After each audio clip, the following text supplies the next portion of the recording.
Buenas tardes, ya está en el aire su programa Políticas Públicas a través de su canal 19 de Cinevisión, Políticas Públicas en vivo, hoy martes 17 de junio del año 2025. Políticas Públicas es una producción del doctor Andrés Enríquez y un servidor, Ricardo Seniler, en lo que llega mi compañero Manuel Rojas, estará acompañándolo como de costumbre de lunes a viernes de 1 a 2 de la tarde. En mi caso, ustedes saben que yo estoy martes, miércoles y viernes, ¿verdad, pequeño? ¿Ya? De 1 a 2 de la tarde. Esto es en vivo, sí, señores. Miren, desde Santo Domingo, capital de la República Dominicana, un saludo a nuestros hermanos, tanto que viven aquí en la República Dominicana y a los hermanos de la diáspora en cualquier parte del mundo. Sobre todo, y vuelvo, insisto, nuestros hermanos de la diáspora que viven en los Estados Unidos. Hablando de los Estados Unidos, antes de entrar en más detalles, quiero decirles que ayer mismo, lunes 16, el presidente Donald Trump arreció dio órdenes específicas al ICE, al Departamento de Migración, para continuar con las redadas que está realizando contra los inmigrantes ilegales y hasta los no ilegales que viven en los Estados Unidos, pero aquellos que no tienen una calidad migratoria todavía definida. Esta vez le tocó, así mismo dio instrucciones específicas a los estados de Nueva York, Massachusetts, Rhode Island, Connecticut, Pensilvania. Específicamente mencionó o dio las directrices para que arreciaran la lucha en las redadas contra esos inmigrantes que viven en esos estados, en los Estados Unidos. Ojalá que en algún momento los que estén ilegales regularicen su condición migratoria, porque la verdad es que es muy triste. Yo he visto, como quizás también algunos de ustedes, imágenes y cortos en todas las redes sociales y en los canales de televisión, de qué manera muchas veces detienen a los latinos, y me voy a referir específicamente a los latinos, ¿no?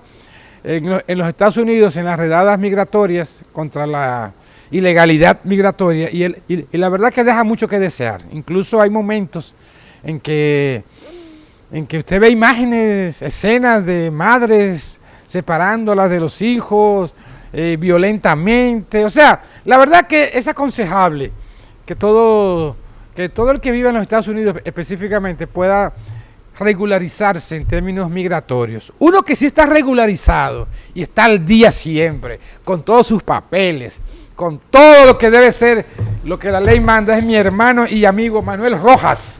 Buenas tardes, la audiencia, buenas tardes, mi hermano Ricardo Santiler. Usted está como que se recortó, se puso como ¿qué? Me regalaron una recortada, tenía demasiado moño, entonces ¿cuál? Ya uno que se le va quedando claro, me dijeron, miren, va a ir. A nosotros les quedan pocas peladas ya, por lo menos a mí no me quedan peladas ya, a mí me quedan cerquillos y cosas así. Bueno, ya yo estoy casi en el proceso de cerquillos. Saludos, hermano. Sabes que hay muchos temas, ¿no? Sí. En el día de hoy, y yo quería, si tú me lo permites, empezar, y ustedes también, con una reflexión que yo he hecho en los últimos días. Claro, siempre las he tenido, sobre todo en los últimos tiempos, pero en estos últimos días, sin ánimos de querer ser malinchista, ni contra natura, o sea, ni antidominicano, pero es una reflexión fruto de mis años, de mis vivencias y lo que está ocurriendo.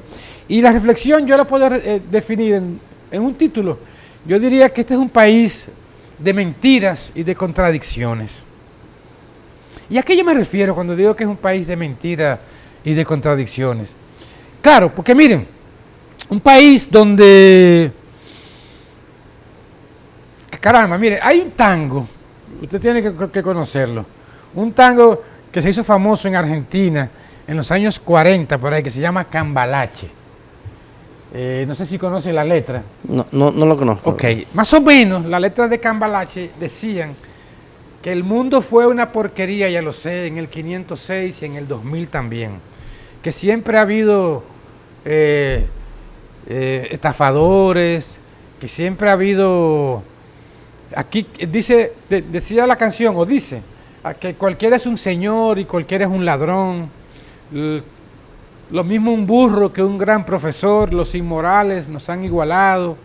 O sea, describiendo la sociedad argentina, pienso yo, en ese momento, en los años 40, 1940 y tantos, pero se parece mucho, por lo menos aquí a la dominicana. Y yo decía que era un país de mentiras y de contradicciones por lo siguiente. No es posible que en un país que actúa por reacción y no por acción, en todos los ámbitos, y así nos manejamos hasta en nuestras vidas personales, un país que, como dice el refrán dominicano, que el dominicano pone candado después que le roban. Las mentiras y las contradicciones, yo me voy a referir específicamente. Un país donde un código penal esté vigente, un código penal de finales del siglo XIX, esté vigente hoy en día todavía. Con algunas, la última revisión que yo recuerde al Código Penal fue en el año 1988, algo así, cuando se creó la ley de tráfico de drogas y lavado de activos, la 50/8. Y un país que tiene 20 años con un Código Penal para su revisión, para actualizarlo al momento de hoy, en todos los aspectos. Un país donde la tipificación de un delito, de un crimen, la pena tipificada para un delito, por homicidio, por ejemplo, sea lo mismo, sea la misma pena para el que mata voluntaria o involuntariamente a una persona o a 25 personas. Es la misma pena para una persona para alguien que comete un homicidio, a una persona o a 236 personas. Es la misma, está tipificado de esa misma manera. Pero es un país también donde los envejecientes, cuando llegan a su edad de retiro por biología y por cansancio, tienen que esperar que los hijos o un nieto o alguien se apiade, en su gran mayoría, le mande dinero de los Estados Unidos o de cualquier país de Europa para poder comprar una medicina de la presión, de la diabetes, de lo que sea, para poder alargar su vida, porque no hay realmente ni un fondo de pensiones que garantice, en términos del costo de la vida actual, su supervivencia, ni mucho menos está todavía cimentado en bases sólidas un seguro que en esa edad, un seguro médico que en esa edad es la más necesaria, tanto de nivel público como a nivel privado. Un país donde los congresistas que elegimos están mal electos porque los votantes, nosotros, con 500 pesos, un picapollo, una botella de ron y hasta ya se ha puesto de moda hasta una porción de droga, sobre todo en los barrios más vulnerables, son los que deciden las elecciones de congresistas y hasta presidentes en este país. Un país donde la educación, sobre todo de un tiempo a esta parte, el 4% que se logró como objetivo de una lucha de las clases dominicanas, no se invierta en lo que debe ser y exista un cartel de editoras de libros cada año que cambian a su antojo, para sus beneficios personales, los libros de texto, que ya vamos a entrar en un par de meses en un nuevo año escolar. Un país donde los gremios, porque es de todas partes, los gremios, tanto la Asociación Dominicana de Profesores, como el Colegio Médico Dominicano, como los sindicatos de transporte, como los sindicatos del Seguro Social, solamente jalan para sus intereses individuales y no para el bienestar del pueblo. Un país donde en los barrios vulnerables, es decir, económicamente más deprimidos, y en las comunidades, en los campos, su sueño dorado es emigrar a los Estados Unidos, como quiera que sea, hombres y mujeres. Ustedes ven que en los barrios de las ciudades, en los barrios marginales de las ciudades más grandes en la República Dominicana, con pena yo lo digo, las muchachas son criadas con cultos al cuerpo.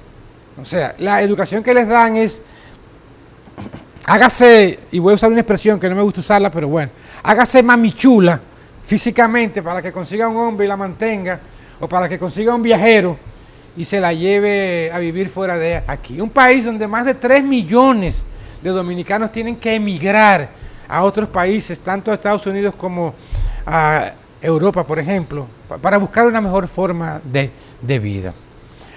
Pero al mismo tiempo digo que ese es el país de la mentira. Porque aquí, como vuelvo y repito, reaccionamos a los hechos y no accionamos antes de, no elaboramos un plan de desarrollo económico, educacional, desarrollo, etcétera. Un país donde cualquier construcción, y no de ahora, de décadas, porque no es culpa de este gobierno, de décadas. Un país donde la permisología que las autoridades a nivel de construcción, sanitaria, eso es a según y como le dé la gana y sin ningún tipo de control.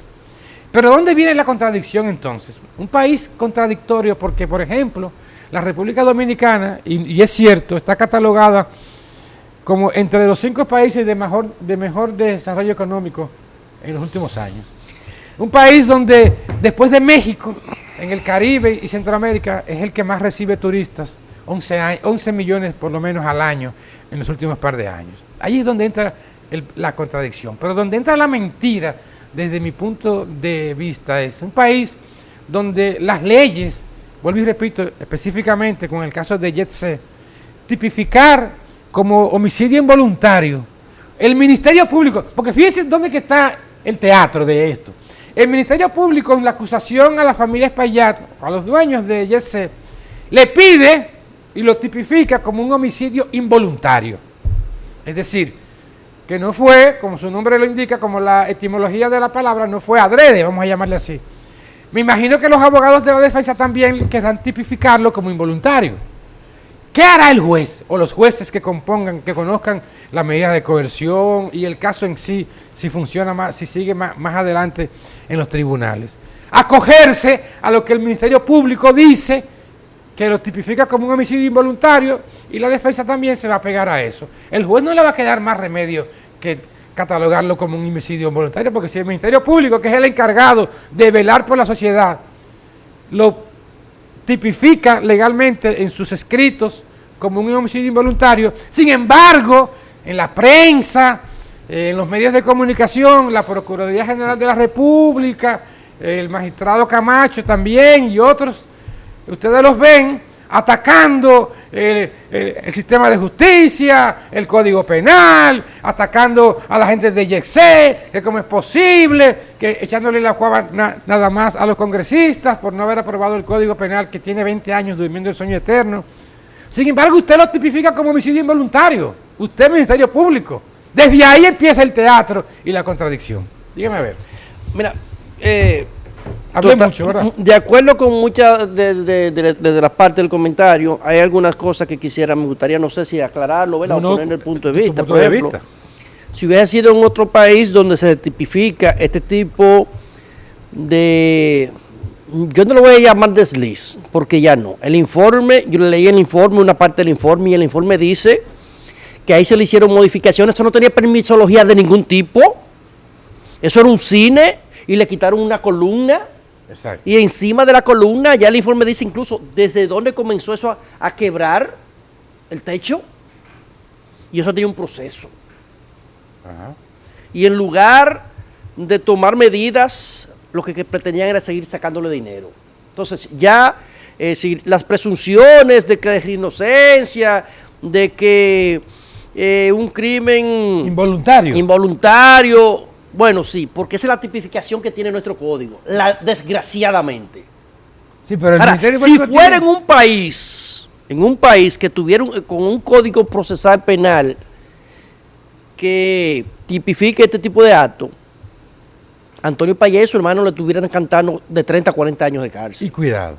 Pero desgraciadamente, nuestro código penal, que es del napoleónico, sí, de finales del tiene unas siglo contemplaciones que no importa si fue un muerto o 500. 236 más cuántos ciento y tantos de heridos, entran en una misma categorización y tienen unos límites máximos. Mira, esa ley especifica que es el caso oye, tú también leyendo 3 parte, meses a 2 años. Estuve leyendo parte del interrogatorio de Gregory, la persona Adames, creo que se llama. Gregorio, que era la persona, ese era un Bob Bunny ahí. Un Milusos. Un Bob Bunny yo digo Bob Bunny, señores, porque cuando yo era muchachito, uno ve unos muñequitos de Bob Bunny, que Bob Bunny pichaba, él mismo agarraba, bateaba, cogía la base, cogía la bola ya y tiraba. Es decir, así él hacía el juego completo. Claro. Y Gregorio era el individuo que hacía las reservaciones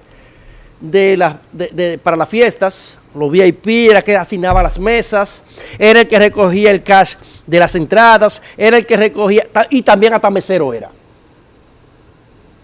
Y oye este dato, para que tú veas que yo dije en principio que Antonio Espaillat no había mostrado ningún respeto por la vida humana, y así mismo está tipificado en el expediente. Vi que el Ministerio Público dice que no mostraron respeto por el dolor ajeno, empatía en ningún momento. Empatía es la palabra. Y tú recordarás que yo dije aquí, sí, tú lo dijiste, que dije que Antonio se había comportado como un maldito. Ahora al ver los informes, el peritaje, más los interrogatorios, no tengo nada en contra de Antonio Espaillat, no lo conozco. No, esto no es nada personal. Ahora, Antonio Espaillat y su hermana Maribel son dos malditos. Le informaron 10 horas antes del evento que había que suspenderlo. El mismo Gregory. Gregory le había dicho, porque estaban cayendo el plafón. Era un plafón que cubría, como por ejemplo, hacía un falso piso, ¿verdad? Ajá. Pero dentro del plafón eran los mismos empleados que reparaban eso, que lo dijo también mi propio Espaillat. O sea, empleados que no eran ingenieros ni nada de eso. Nada de eso. Mesero, ven tú, ponme eso y cosas.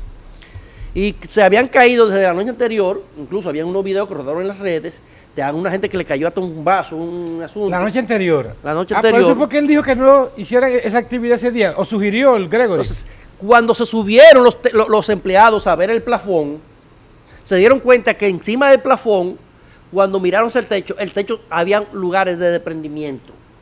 Y había cedido. Quebrado, que estaba quebrado. Y él es hay unos WhatsApp publicados en las redes de las conversaciones de Gregory con Maribel, que le dice que esa fiesta había que suspenderla. Quiere decir que la tipificación, y vuelvo a eso otra vez, nuestro código, la ley es la que es. ¿No? La ley es la ley. La ley, dura lex es la lex. Nuestro código penal tipifica como un homicidio involuntario y dice lo que es un homicidio involuntario y otro, porque para ser voluntario tiene que haber la alevosía, la premeditación. Un móvil. Un móvil, un interés. Un interés. Y no es verdad que había un interés de verdad. No. El interés de ellos era ganarse los cuartos. Pasa lo que pasara. Como ocurrió lamentablemente. Maribel, dice Gregory, que estando Maribel en la ambulancia, lo que procuró Maribel fue que le buscaran el bolso. Nos referimos a Maribel Espaillat. Maribel Espaillat, la hermana de Antonio Espaillat. Para que la gente sepa, ¿eh? Sí. El que está viendo el programa ahora. Perfecto, gracias por la aclaración, gracias.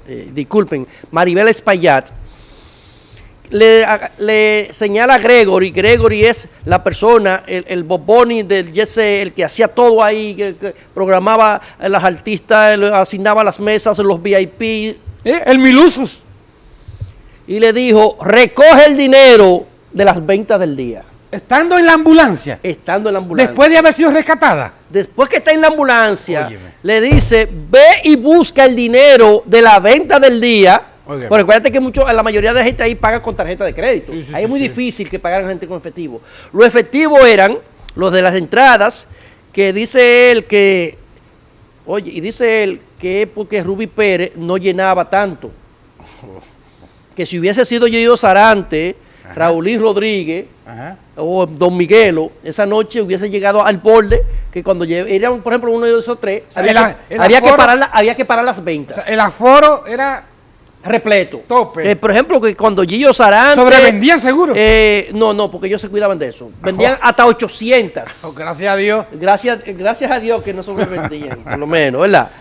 Y como era Ruby Pérez, había menos de lo que pudo haber visto si hubiese sido Raulín Rodríguez, Gillo Sarante o Don Miguelo. Okay. Estoy citando a Gregorio Adames, la persona que era la encargada de las reservaciones, de las asignaciones de las mesas, porque ahí todo el mundo tenía sus mesas, todos los VIP tenían sus mesas asignadas antes de... Eran incluso, ahí todo. Por ejemplo, Octavio Dotel tenía hace muchísimos años una mesa fija. Sí, yo sé. Y otras tantas. Dice él, y eso... Y hay cosas que a veces uno dice en la vida, cuando está para ti, ni que te quite, cuando no está para ti, ni que te ponga. Oigan esto, señores. Vamos a ver. Lo primero es que Ruby Pérez no estaba asignado para esa fiesta.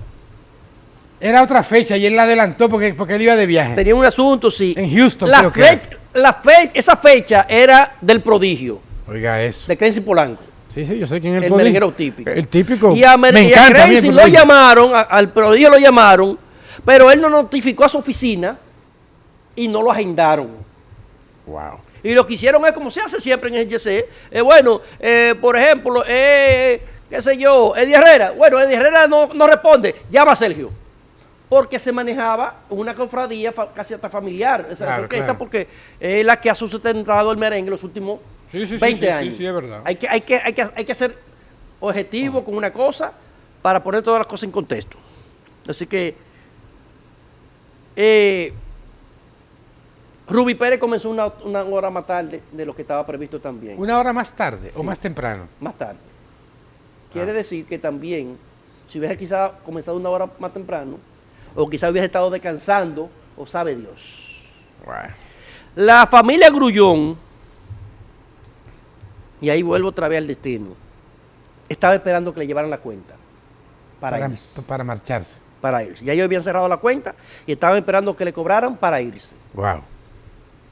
Entonces, Maribel, la hermana de Antonio Payá, Maribel es para allá. lo que atendió fue a que le recogieran el dinero de las entradas, Pero espérate, Manuel, estando en la las ambulancia bebidas. después de ser rescatada. Estoy diciendo lo que dice el informe y el encuestionamiento que le hicieron a Gregorio Adames. Y después dice él que incluso era una cartera negra, que él recogió el dinero efectivo que habían, que eran unos 600,000 pesos, se lo puso en su bolso, lo llevó a la ambulancia y es a partir de cuando lo lleven ese dinero que entonces Maribel decide ya de que la ambulancia salga con ella. O sea que, no, pero es que esto parece una película de terror de Netflix. No, ambulancia, espérate, me rescatan, según él. Yo estoy herida, porque ella estaba herida. Entonces, espérate, no te muevas hasta que no me tengan el dinero. Eso te dice a ti el nivel de indolencia y de falta de respeto por la vida humana. Una ambulancia que quizás estaban esperando otros para poder seguir transportando. Ella lo que atendió fue a que Gregory fuera a buscar el dinero de las entradas, que las entradas, dice Gregory, que estaban entre 2.500 las normales y 2.500 los come 2.000 pesos y 2.500 los VIP. 600,000 pesos y la ambulancia no pudo moverse hasta que no le llegó el dinero. Hasta que él no fue, dentro de todos esos escombros, recogió el dinero de la venta del día y se marchó. Miren, Maribel, que ahora te enferma. Yo, por respeto a Andrés Enrique, por respeto a Ricardo Santileri, por respeto a la audiencia, no le voy a decir lo que yo pienso de usted, porque creo que ni siquiera se lo merece. Pero a veces hay animalitos, perros realengos, que lo chocan en la calle, que a uno le duele más. Vámonos a la pausa.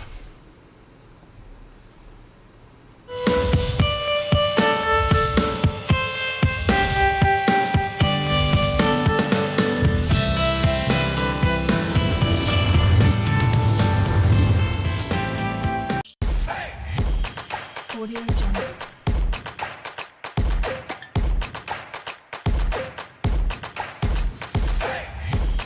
Audio Jungle.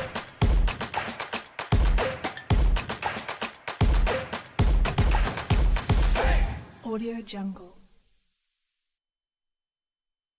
Papi impactó muchas vidas cuando estaba entre nosotros, pues de diferentes maneras, pero aún así, luego de haber fallecido, todavía tuvimos la oportunidad de que él siguiera ayudando a más personas. Para nosotros, la donación de tejidos fue algo que surgió muy natural. Realmente, obvio, uno nunca está preparado para ese momento, pero una vez nos lo plantearon, pues nosotros dijimos, sí, ¿por qué no? Y realmente fue un proceso bastante natural, bastante fluido. Nos sentimos muy orgullosos de nosotros saber que a pesar de no tenerlo aquí con nosotros, hay alguien que sí se le cambió la vida, hay alguien que pudo utilizar esos tejidos para mejorar su vida. Yo realmente exhorto a la población que tengamos un poquito más de conciencia y conocimiento sobre lo que es la donación de órganos. Es algo que realmente va a impactar vidas, y las personas que están necesitando esos órganos pudieran estar más con nosotros aquí en la tierra. Y realmente es algo que nosotros físico que nos llevaríamos a la tumba y que aquí en la tierra pudiéramos tener la oportunidad de que otras personas puedan sacar beneficios de cambiar vidas y de tener más adelante la oportunidad de vivir unos años más y estar con sus seres queridos.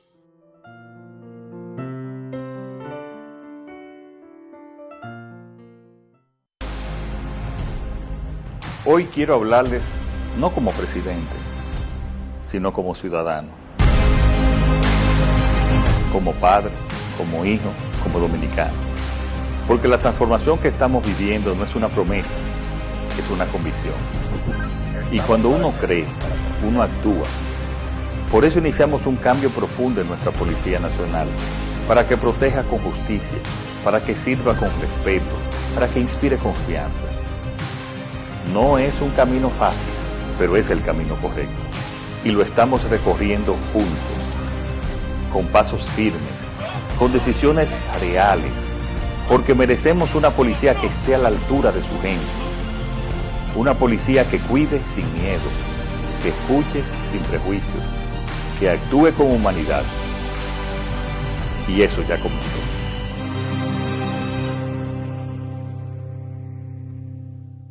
Evita crear basureros improvisados. Estos son grandes focos del mosquito del dengue. Cuida tu hogar y tus vecinos. Es hora de accionar. Ganémosle al dengue.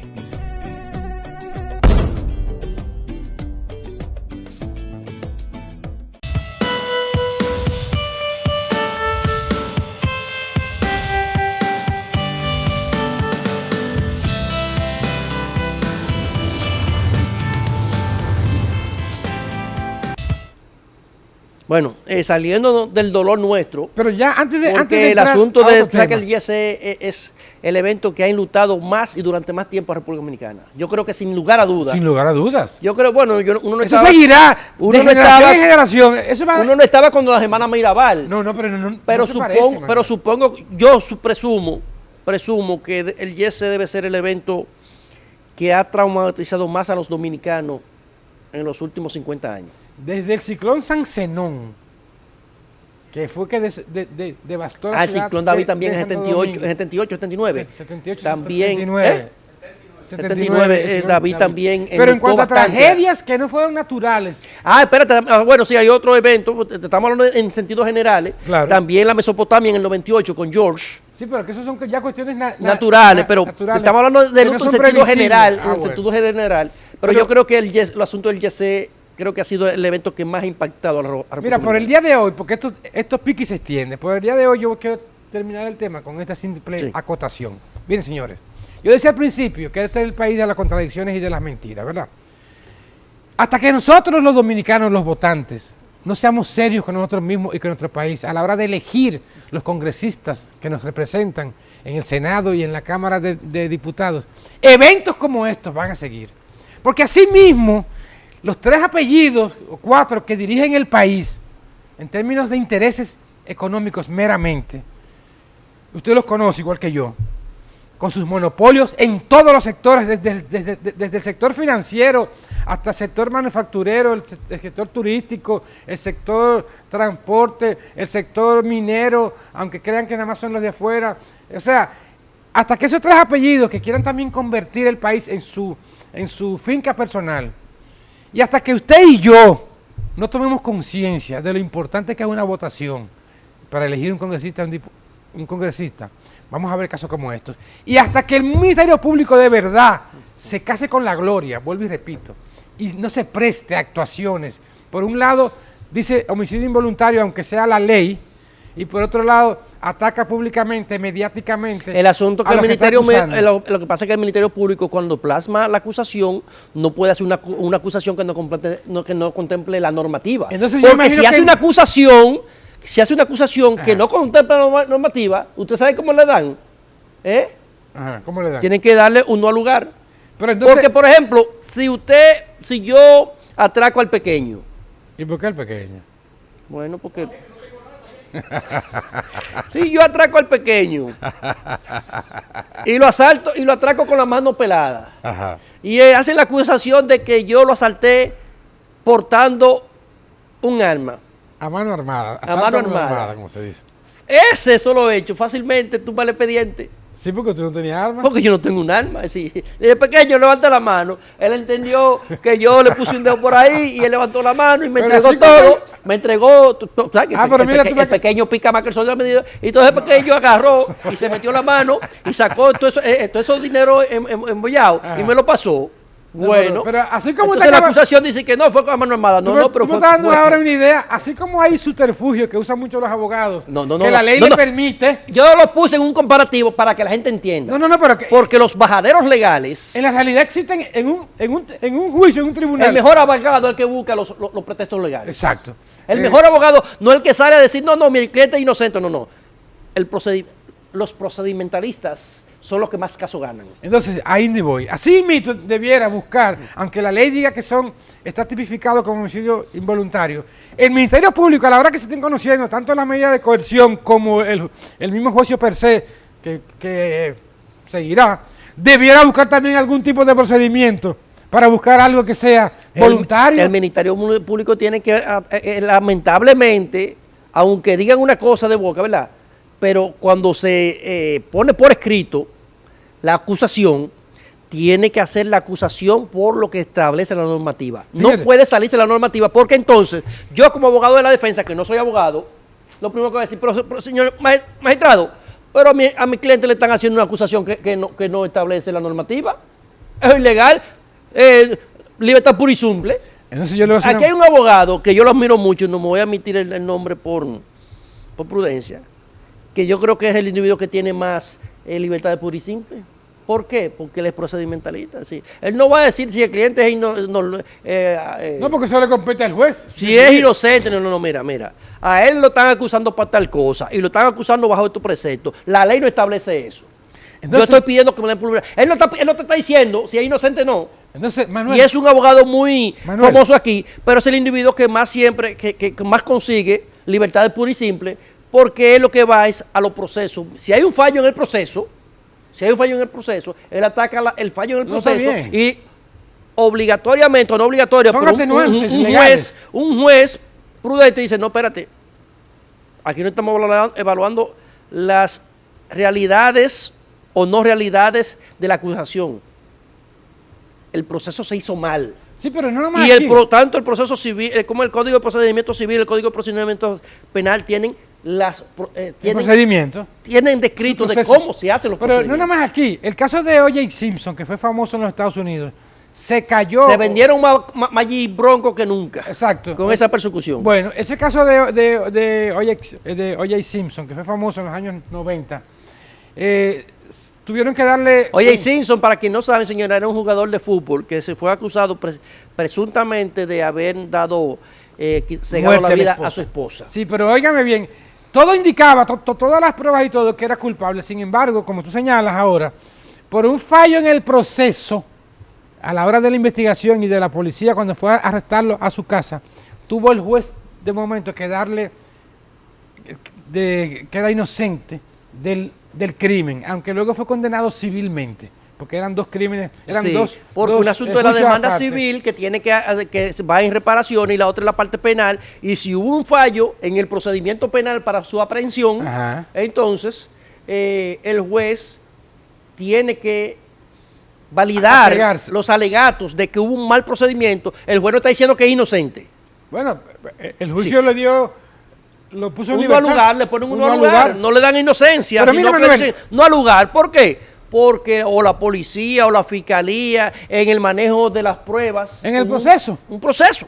Pero mira, entonces quiere decir que sin yo ser abogado ni ser juez, ya yo creo que lo que va a pasar aquí en el caso de los Espaillat, en el caso de Yetse, como anda y dice, y como está tipificado en la ley actual del Código Penal Arcaico de la República Dominicana, es decir, obsoleto. Lo que va a pasar es lo siguiente, pienso yo, le van a dar alguna medida de coerción, quizás de prisión preventiva, para acallar el rumor y acallar lo que por ahí dicen algunos que lo que queremos es venganza y no justicia, y es todo lo contrario. Mira, pero yo creo que la cárcel preventiva tiene justificación, la prisión preventiva, porque se ha demostrado en el interrogatorio que hubo no amenaza, pero sí insinuaciones intimidantes a los testigos, a los empleados del IGC. Entonces, por lo tanto, y yo entendía que era el mismo pedimento para Maribel, podrían ellos valerse de su posición de jerarquía ante los empleados para desde afuera intimidar. Sí, pero yo lo que tú vas a decir, el Ministerio Público pide una prisión preventiva de 18 meses. Ahora, que es la más larga. ¿Y la pena máxima son? 2 años. Y va desde 3 meses a 2 años, según la ley actual del homicidio involuntario. Hay una parte que yo no entendí. Entonces yo creo que piden el caso complejo. ¿Pero para cuando qué? aquí, ok, hay un viaje de testigo y cosas, pero las pruebas, la más importante es el peritaje. Y está ahí. Está ahí. Es decir, no hay un conjunto de 20.000 pruebas. Yo no soy abogado, te estoy hablando desde el punto de la lógica y los seguimientos que uno le da a los casos y a los procesos más importantes del país. Claro. Los testigos, bueno, muchísimo, eso se puede simplificar en los demandantes. Claro, eso como se puede 200, simplificar. Eso es más civil también que otra Entonces, cosa. la otra parte es lo civil. El asunto de Es los otra demandantes cosa, es lo es otra civil. cosa.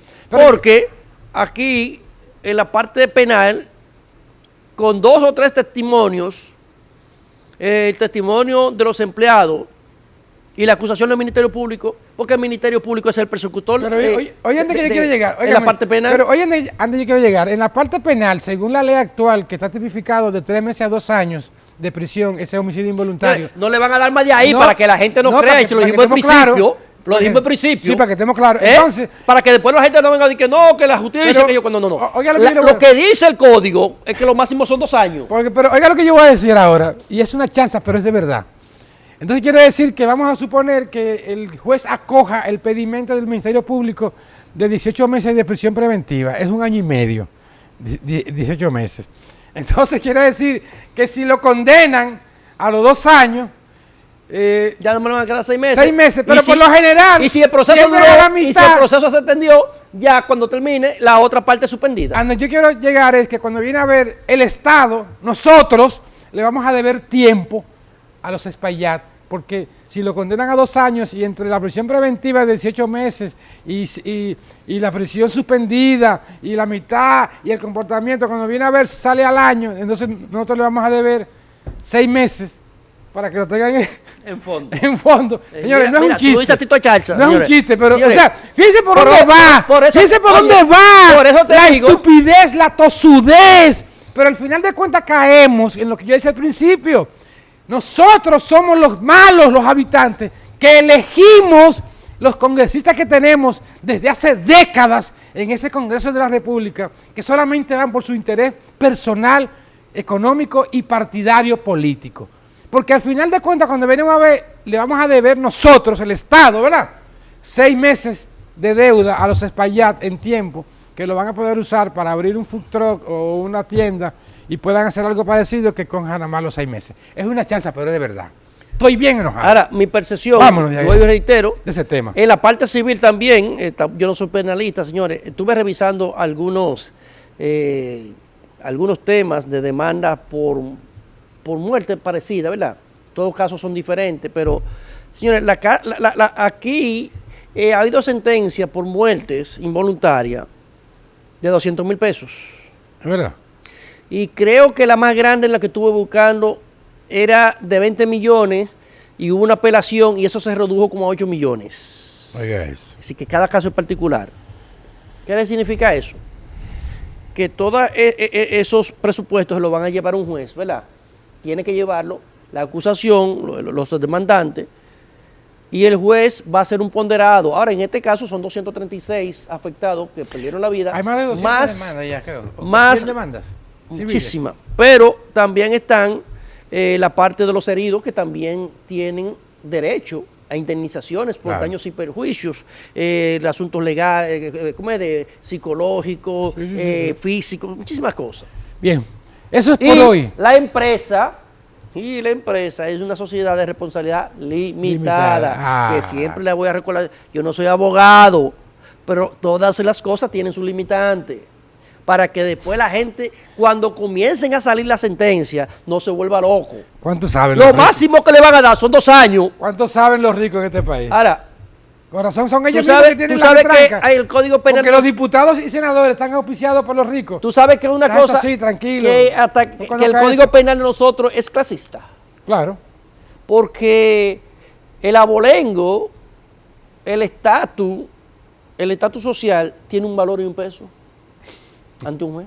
Claro. Eso lo establece el código. ¿Así? Y no es que el juez quiera. Por eso dice que no, porque al rico le dan presentación periódica y al pobre lo encierran.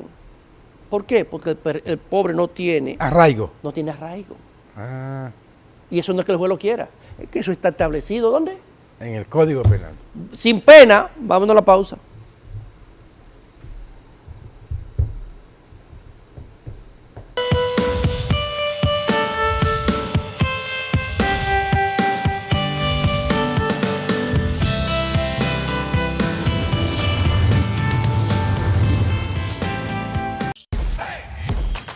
Audio Jungle.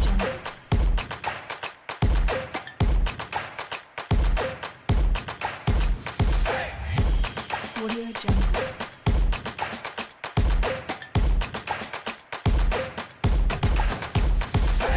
Audio Jungle. Papi impactó muchas vidas cuando estaba entre nosotros, pues de diferentes maneras, pero aún así, luego de haber fallecido, todavía tuvimos la oportunidad de que él siguiera ayudando a más personas. Para nosotros, la donación de tejidos fue algo que surgió muy natural. Realmente, obvio, uno nunca está preparado para ese momento, pero una vez nos lo plantearon, pues nosotros dijimos, sí, ¿por qué no? Y realmente fue un proceso bastante natural, bastante fluido. Nos sentimos muy orgullosos de nosotros saber que a pesar de no tenerlo aquí con nosotros, hay alguien que sí se le cambió la vida, hay alguien que pudo utilizar esos tejidos para mejorar su vida. Yo realmente exhorto a la población que tengamos un poquito más de conciencia y conocimiento sobre lo que es la donación de órganos. Es algo que realmente va a impactar vidas, y las personas que están necesitando esos órganos pudieran estar más con nosotros aquí en la tierra. Y realmente es algo que nosotros, físico, que nos llevaríamos a la tumba, y que aquí en la tierra pudiéramos tener la oportunidad de que otras personas puedan sacar beneficios de cambiar vidas y de tener más adelante la oportunidad de vivir unos años más y estar con sus seres queridos.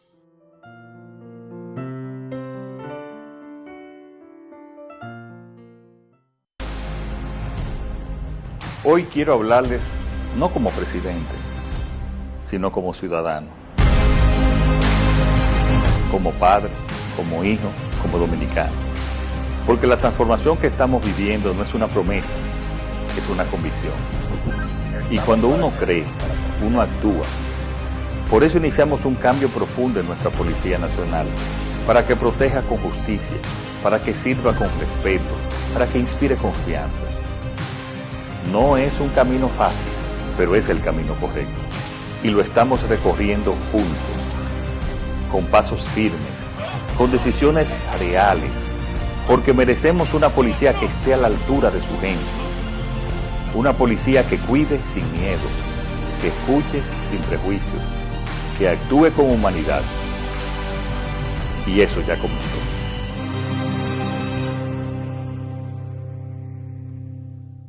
Evita crear basureros improvisados. Estos son grandes focos del mosquito del dengue. Cuida tu hogar y tus vecinos. Es hora de accionar. Ganémosle al dengue.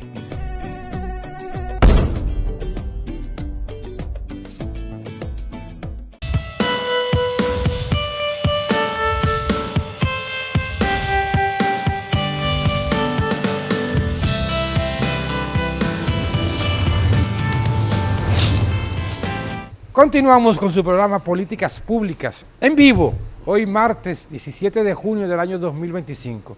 Manuel, y amigos que nos ven aquí y en cualquier parte del mundo, échamele un poquito de luz a lo que está ocurriendo, que la gente se lo está tomando como un chiste o como una noticia para leer nada más, lo que está pasando entre Irán e Israel. ¿Cómo está el desarrollo de eso? Mira, tú sabes que ayer yo me acosté con el temor, te lo soy honesto, de que podíamos hoy amanecer con un conflicto grave. Porque las cosas estaban pasando a más.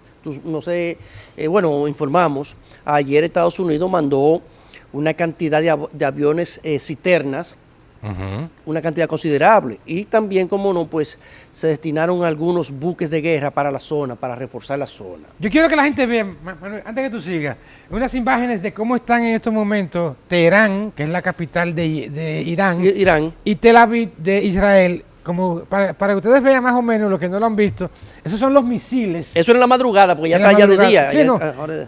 Ya está anocheciendo ya. Miren cómo están, miren cómo son los misiles de ambos lados. Y cómo quedan después las ciudades de Teherán, la capital de Irán, vuelvo y repito, y Tel Aviv, la capital de Israel, cómo son escombros hoy en día. Que se supone que esos ataques iban a lugares estratégicos militares. Exacto. Sin embargo, de ambos lados han impactado en edificaciones civiles. Y de hecho, son tan buena gente, cada uno de ellos, miren, que ellos avisan con tiempo y les exhortan a las poblaciones civiles que se vayan. Los de Irán le dicen a los de Tel Aviv, Israel, que salgan, abandonen. Y los de Israel, de buena gente también, le dicen a los de Teherán, a los civiles, que abandonen la ciudad porque van a ser bombardeados. Bueno, continúa. En Teherán prácticamente la ciudad está muerta, en el sentido de que ayer salió la mayor parte de la población despavorida. En Israel, en Tel Aviv, la gente no hace eso, sino que se van a los refugios. Porque han vivido en eso todavía. Irán, señores, es una nación súper grande, enorme. Israel es un país de 22.000 kilómetros cuadrados. No tienen para dónde salir. Claro. A menos que no salgan para todos los países. Israel es más pequeño que nosotros. La mitad, menos de la mitad del territorio de República Dominicana. Pero sin embargo tiene un Producto Interno Bruto de 531.000 millones de dólares. Tiene 4 veces, casi 5, la producción de República Dominicana, y tiene 100.000 millones más. Es decir, la diferencia de lo que ellos le llevan, lo que nosotros producimos un año, ellos se lo llevan a Irán en producción. Irán tiene 90 millones de habitantes y Israel tiene apenas 9.7 millones de habitantes. Irán, recuerden que era el antiguo imperio persa. Sígame diciendo. Entonces, ¿qué pasa? Ya ese temor que yo tenía de que hubiese una escalada mundial, hoy en día ya no es tanto. ¿Por qué? Primero porque Israel colapsó una gran parte del sistema antiaéreo de Irán.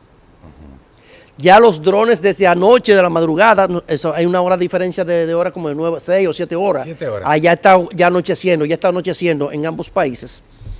Y los drones de Israel han estado sobrevolando territorio iraní como si fueran aviones domésticos.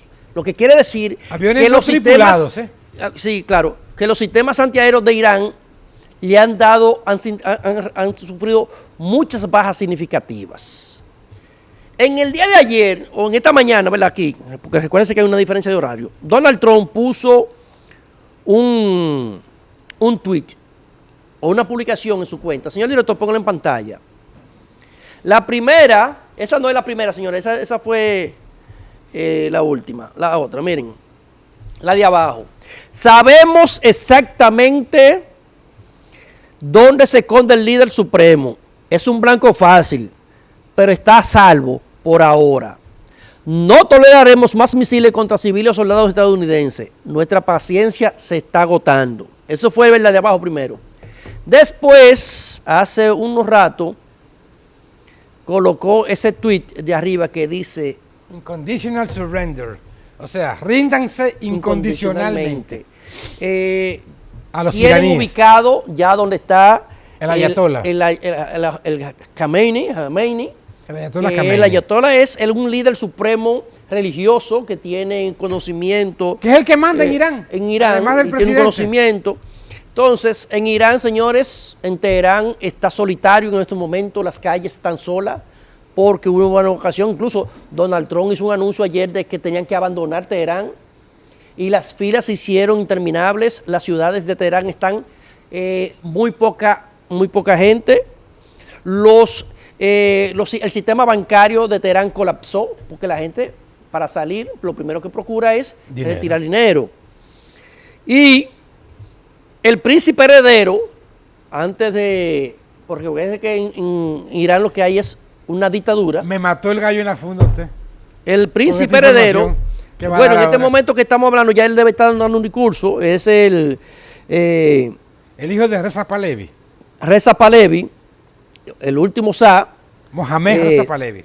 Va a hablar a las 9, quiere decir que ya está hablando, hora local de allá son deben ser las 9 de la noche, o deben faltar 10 minutos. Quiere decir que dentro de 10 minutos, cuando nosotros terminemos este anuncio, el heredero va a hablar.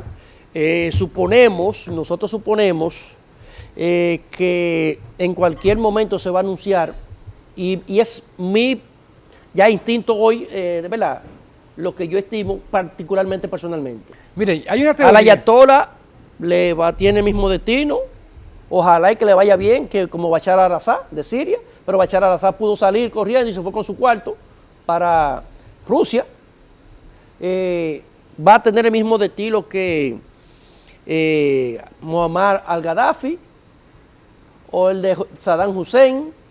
No creo que ya a la ayatollah le queden muchos movimientos. Para los que no saben, Manuel, déjame poner en contexto, porque vuelvo y repito, siempre he dicho Estoy que diciendo, esa es mi creencia eso era lo que yo iba a particular decir. en este Mire, momento ya. la Porque anoche, señores, anoche yo me acosté asustado. preocupado. Porque aunque eso es tan lejos, señores, eso afecta al mundo entero. Claro, el mundo entero, eso todo afecta a la economía, el todo, petróleo, la comida, alimentos, las commodities, rutas, todo. todo. Mire, señores, el mundo cambia quiero aprovechar- cuando grandes naciones entran en conflictos. Quiero aprovechar esto que tú acabas de decir, porque quiero poner en contexto, como a mí siempre me gusta repetir las cosas y decirles a ustedes que quien no conoce la historia de su familia, de su país, de su barrio, está condenado a repetirlo. Y quiero poner esto en contexto para los que no lo saben. En los años 80 o hasta los años 80, Irán era un socio estratégico de Occidente, léase de los Estados Unidos, Hasta 79. porque realmente Estados Unidos era el mayor consumidor de petróleo en el mundo, y en ese momento reinaba la dinastía de los Reza Pahlavi. Mohamed Reza Pahlavi era el zar de Irán, o el Shah de Irán, como era, el título era Shah, El Shah. S-H-A, que es como si fuera el zar en Rusia, pero aquí era el Shah de... Porque el de- ayatollah tiene que ver con lo que son ortodoxos, lo que son... musulmanes religiosos. eso mismo que Bien, lo- entonces déjeme decirle algo, miren, los fanáticos. hasta el 1979, por casi 40 años o 50 años, el Shah de Irán, Mohamed Reza Pahlavi, era el que dirigía ese país tan grande y socio incondicional de los Estados Unidos. En el año 1979, el ayatollah Khomeini, que se llamaba en ese momento, estaba exiliado en París, en Francia. Y en el año 1978, finales 79, se comenzó un movimiento en toda Irán de los musulmanes en contra de la tiranía, aparentemente, de los Reza Pahlavi y del Shah de Irán, que dio al traste con el gobierno y tuvo que salir Mohamed Reza Pahlavi de Irán huyendo, como tú señalaste, de otros del área. Ahí viene entonces el ayatollah Khomeini y se instaura en Irán un gobierno teocrático, es decir, basado en la religión musulmana. Una dictadura ortodoxa religiosa. Y teocrático, Musulmana. basada en lo que ya todo el mundo conoce. Desde el año 1979 a la fecha, estamos hablando de, ¿cuántos años? 45. 5 años más o menos, 46 años, ha dirigido Irán ese conglomerado musulmán. Y ahora, que era lo que yo iba a decir, ahora, lo que tú señalaste, mi teoría es de que Israel junto con los Estados Unidos, usando como bandera, que no digo que no sea cierto, que Irán está, porque es cierto, Irán está en una escalada armamentista nuclear, y es el país que tiene la mayor cantidad de reservas de uranio, que es lo que sirve para hacer las armas que nucleares, una parte lo reciben de Venezuela. que son dueños en Venezuela. Por eso no han tumbado a Maduro todavía de ahí. porque entre Rusia, Irán y China, porque todo esto es el juego de la geopolítica y de la geoeconomía a nivel mundial. Pero yéndonos a Irán otra vez, fíjense Sí, cómo... no queda un minuto. Señor director, ponga en pantalla Bueno. mientras Santilés sigue su comentario. Entonces yo decía... que ya hizo su discurso, la presentación. que ahora Reza Pahlavi, quieren poner al hijo del Shah el de Irán, heredero. el heredero, a dirigir otra vez Irán, y por eso todo lo que está ocurriendo ahí. Igualito al padre, físicamente. Igualito. Wow, igualito. Miren, hay una película, señores, que se llama Algo, de Ben Affleck, que narra un rescate que se hizo a la embajada norteamericana cuando el papá de este muchacho cayó, cuando fue derrocado en el 79. Mohamed Reza Pahlavi. Ajá, Mohamed Rosa Pahlavi. Pahlavi. Entonces la embajada norteamericana fue agredida por los israelíes fundamentalistas y hubo que hacer un rescate para sacarlo a los norteamericanos. Hay una película que se llama eso, que está basada en la vida real, que se llama Algo, Sí, me con acuerdo. Ben Affleck. Me acuerdo. Le invito para que lo vean, para que la gente conozca desde qué momento Irán comenzó a ser enemigo de los Estados Unidos. Donde Irán- antes era su socio estratégico. un socio estratégico.